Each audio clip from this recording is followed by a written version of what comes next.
I mean, who is he to judge us?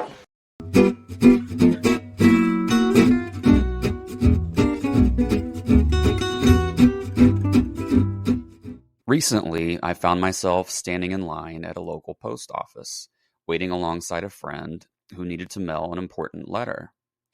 When it eventually came to our turn, my friend explained to the postal clerk that she needed to send her letter with a tracking number so that she could confirm once her letter had arrived. So, the postal clerk did her thing and a few moments later handed my friend a receipt.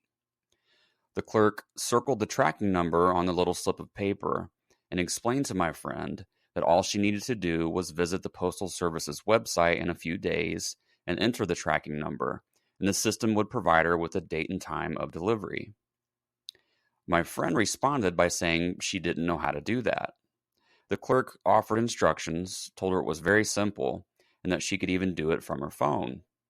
Again, my friend resisted and this time said that she wasn't smart enough to figure it out. As one who always speaks my truth, I immediately interjected and said to my friend, "Hey, you're smarter than you give yourself credit for. You can figure this out, and if you can't, I'll help you figure it out." Much to my surprise, the postal clerk also chimed in. "He's right," she said. "Don't belittle yourself. It's not a big deal. You've got to believe in yourself." As we exited the building, my friend confided in me that growing up, everyone around her always told her she was stupid. Her parents, her extended family, even some of her teachers frequently reinforced in her that she wasn't very smart and that she'd never amount to much of anything. So again, speaking my truth, I said back to her, "So why did you believe them?" She paused and thought for a moment. The expression on her face told me it was a question she had likely never posed to herself. And although this is not the primary point I'm seeking to establish in this video, this poignant moment with my friend really illustrates the importance for all of us of introspection, of examining our internal processes, asking questions of ourselves, and seeking answers within. Most, if not all of us, will encounter someone over the course of our lives that will belittle, criticize, or judge us in some manner. For some, this is unfortunately a regular occurrence. Speaking personally, my father was incredibly critical of me throughout my childhood, and in hindsight, I now realize it was because he was a teenage parent that didn't necessarily want a child. He was jealous of the attention my mother showed me and likely frustrated with his circumstances in general. In my case, the hypercriticism I experienced would often cause me to overachieve, just for the pleasure of robbing my father of the opportunity to chastise me. Others, however, often take disparaging remarks to heart, believing in the negative commentary of those around them. When someone denigrates us, it's important to remind ourselves that it is only a perspective that is being voiced, not the truth. Disparaging comments only become true if we believe in them, if we accept others' thoughts as our own without investigation. One other benefit of that aforementioned introspection is that it can help us move beyond the ego and better get to know our true, authentic selves.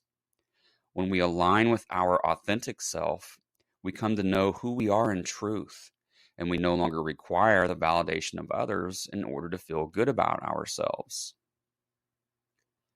The next time someone criticizes or judges you, remind yourself of who you truly are. Tell yourself it does not serve you to take on negative self-concepts, and that the opinions of others are precisely that, opinions.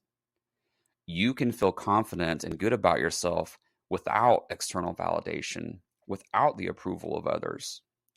Your job is to take care of you, to care for your internal state, and to live your life as joyfully as possible in every moment. There's one final important point I would be remiss not to share. The next time you are faced with someone else's criticisms, be aware that it is happening for a reason. Everything happens for a reason, And I offer this statement not as a belief, but rather as a point of discovery, a notion I would encourage you to explore for truth. If you find yourself on the receiving end of another's judgment or condemnation, understand that the universe is giving you the opportunity to shift this paradigm for yourself. This circumstance is here to give you the chance to differently respond, to learn and evolve, and in so doing, level up your consciousness. Leveling up is happening. Although the wrapping paper may look unpleasant, this moment is actually a gift. So, with this knowledge, allow the other party's unwelcome words to wash over you like water off a duck's back as you continue floating down the stream of life, confident, capable, and complete.